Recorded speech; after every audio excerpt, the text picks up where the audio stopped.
going to build some kick panels up inside your car today.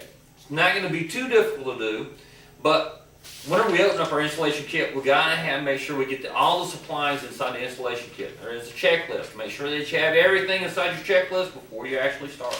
You see that the ring doesn't quite fit the 6.5 totally.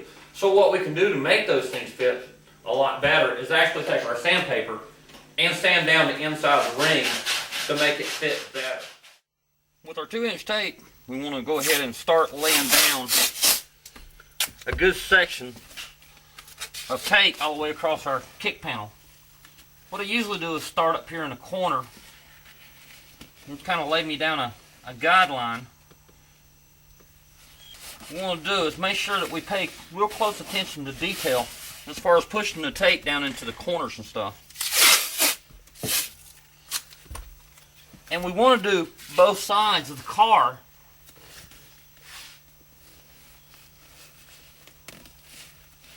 to take both of them up, because we have to do both sides of the car at the same time to make the installation kit work properly.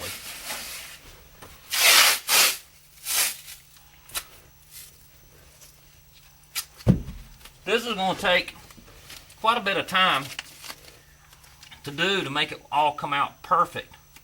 We're only as good as what our tape panel is. We want to tape out here far enough where we can get the fiberglass to lay down, and also we don't have to worry about getting fiberglass all over our car. Because once fiberglass is inside the carpet, it's really difficult to get out if it, and especially if it spills inside the car.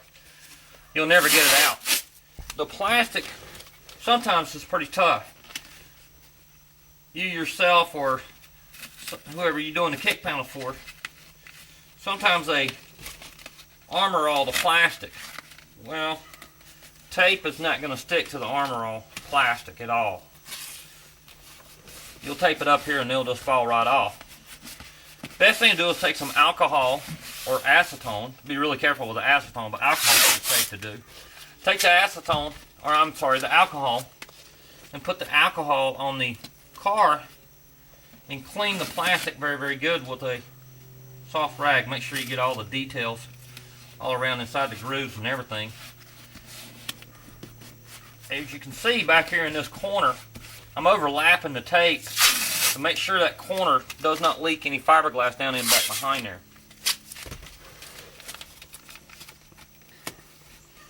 Let's make a really good detailed section.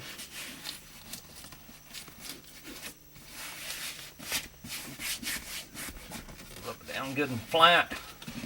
The more detail we have it, the nicer kick panel is going to be. We jumped ahead a little bit inside the tape, because it does take some time to tape these things up, and I don't want to bore y'all guys. But right here you can see that I've taped this up all the way, going all the way across over here.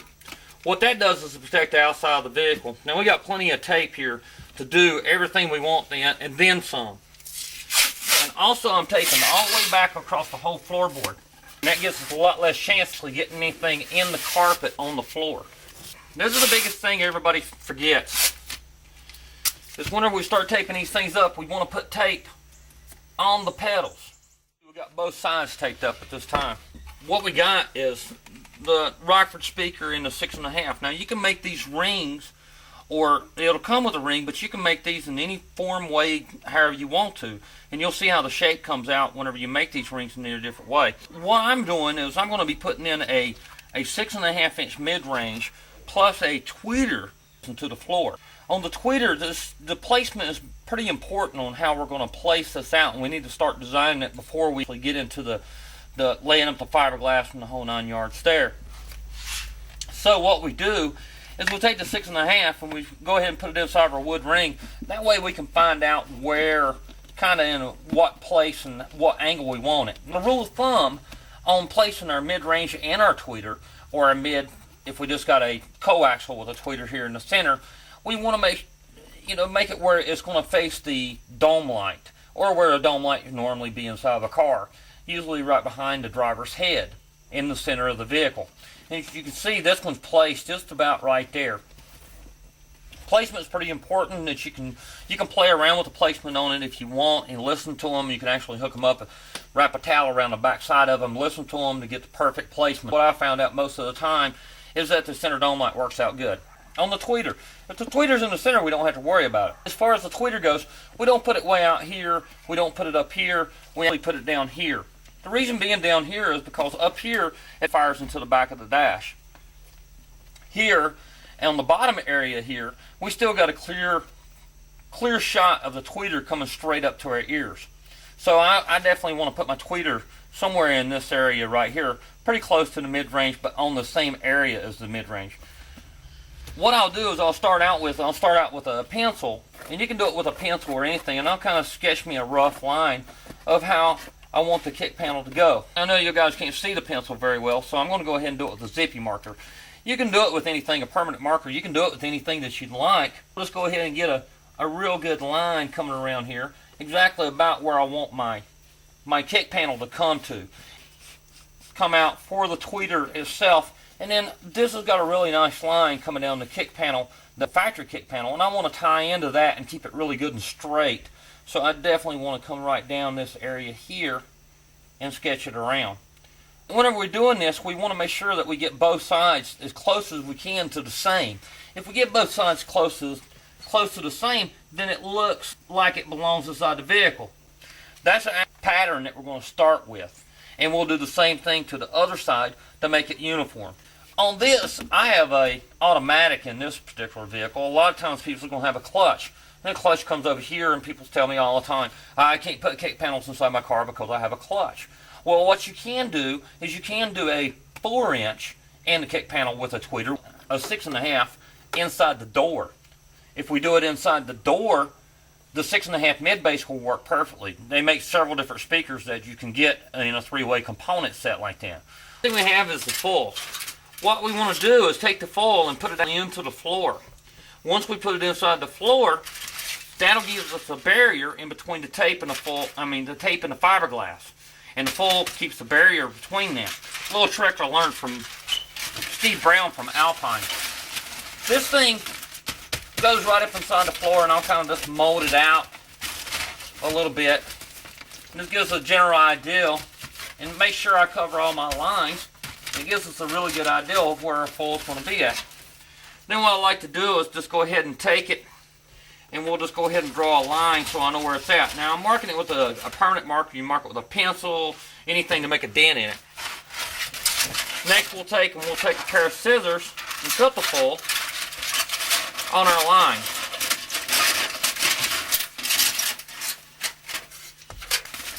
Make sure we got the area all covered up. Fiberglass can be super messy, so you have to be really careful with it. Place that out really well. Kind of mold it out to the floor. Next thing we'll do is take our extra tin foil, and we'll go ahead and place it around here and maybe over here or on the corner to keep it all good and protected. We got the pieces here all cut out for the car. Then we got these pieces to go, the bigger pieces. We got both pieces for each side of the car. Also, if you need some more, all you have to do is probably just get it from any of the grocery stores. But this should be enough to cover what we want to cover. What we do is we grab our can of contact cement. With our contact cement, we open it very carefully. It is highly flammable. But we take one paintbrush and we lightly dip it in there. What we don't want to do is soak this stuff, just super soak it. All we want to do is lightly brush it on here. As I'm saying lightly, just barely put a coat on it. A lot of people ask me, so does it matter if it's the shiny side up or the dull side up? And no, it doesn't matter which side you have up. It's just that I like the shiny side up because it looks cool. When we get to the corners over here, when we get the whole center of it done, we'll wipe the corners out and just get it on the edges as much as what we can. You can see I'm doing both sides at the same time. The reason being is that this stuff, it needs to dry where it's just tacky. All of our pieces covered with a light coat of glue, and we can see that it's still tacky, so we're ready to go ahead and put it inside the car. We got our glue up on the back of it. It's still a little bit tacky, but it's starting to dry pretty good right now. Take this thing and put it right back in about the same place we had it. Make sure to cover up all our lines. Make sure we get a good attention to detail and make sure it goes way down inside of it. Way down inside the cracks, and mold it to it. Just push it down.